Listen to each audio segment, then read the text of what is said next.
children to do one more again. We are at the Breaking the Color Barrier Conference. Now you got children from all over the place as under the sea, and meet us meet the sister young Kenya Finley. This young gal did at the Statue of Liberty. Yeah, you're on another rest of island now. The island of Manhasset, not down in the Gullah Geechee Nation, but the sea islands and things like that.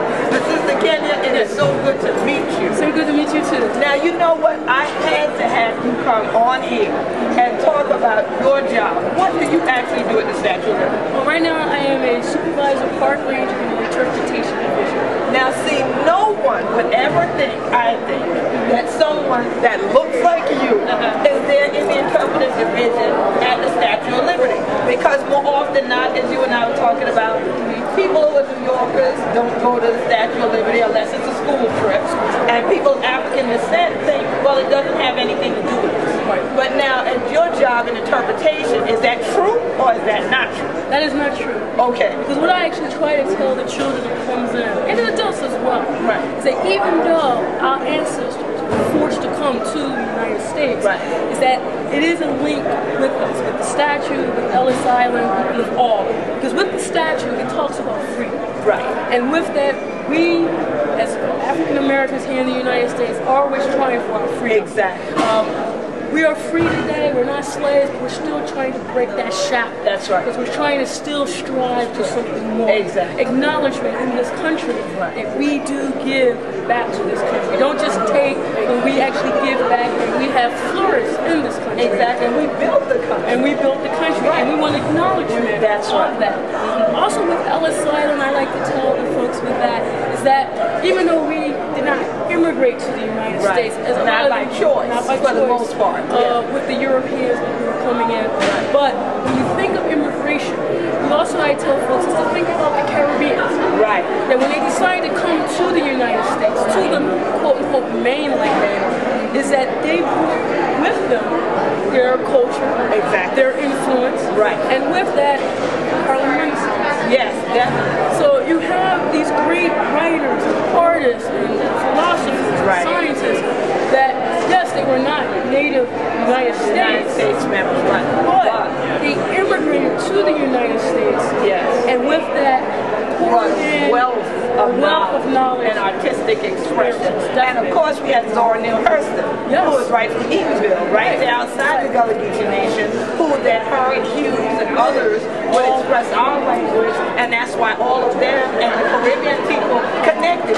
There was that linguistic and historic link, as well as what you're talking about, them expressing through their art the move to freedom, moving forward. And another thing I always like to tell folks is that even though Africa was a colonized continent at the time, a lot of Africans who could not migrate from their particular country, they might have went to England first, and then from England they come to the United States, or with France first, and then came here. So even though their passport may say England or France, but they did come from the motherland. Exactly. And influenced us here as well. Absolutely, and still doing it. And still doing it. And especially in New York. Oh, New York is... Where else can you find every culture in the world? Pretty much every culture in New York City. Exactly. So when you come on a visit to the Statue of Liberty, I know you have to take the Staten Island ferry. Well, no, it's the Statue Cruises. Oh, Statue Cruises. See now, that's the difference.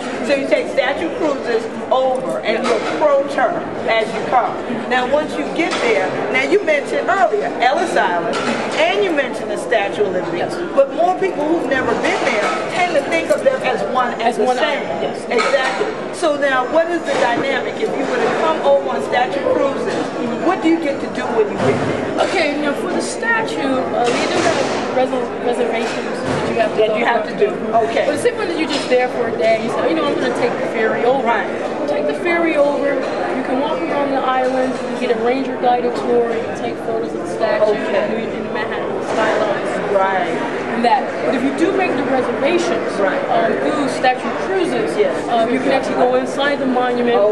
See the go up into the... Well, you can go up into the balcony area of it.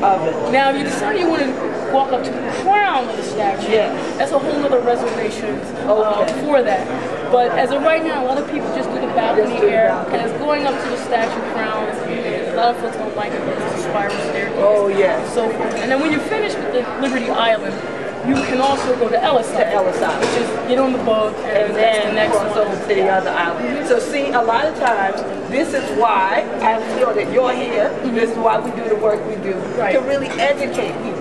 Because a lot of people never realize, just like where I'm from in the Gullah Geechee Nation, there is more than one island. Yes. Like you crossing from the island of Manhattan over to Liberty Island and then over to Ellis Island. Yes. Where you would think, well, I go to Manhattan and I can just go to the Statue of Liberty. Or some people say, well, I go to Manhattan and I know I take a ferry and I get to Ellis Island where the Statue of Liberty is. But they're actually different.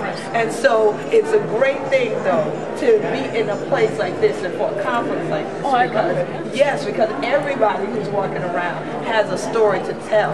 And I think part of that story goes into the work that you're still doing. Yes, and it's a continuous thing. It's a continuous thing. Because I believe that everybody here is here to even push toward freedom even further, like you talked about. Because, just like they say, education is free. Yes. Education is free. Yes, but you have to know that you know.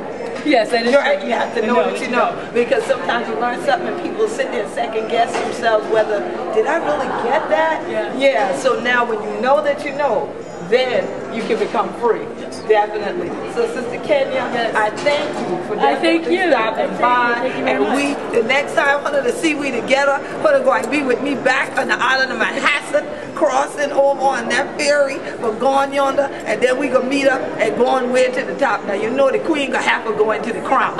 So see, I gonna get with her once we leave the camera, so I can know how long I have to make my appointment in advance, so I can get up there and get to the top. Well, we'd love to have you over there. Oh yes, it's gonna be big fun, big fun. But we thank you for the work you're doing. And I thank you very much. Yes, thank you. Man. God bless you, sister. Hunter chilling out yonder. This year is what's going on from the Breaking the Color Barrier Conference here in Hotlanta, Georgia. Keep up with us. It's getting even hotter.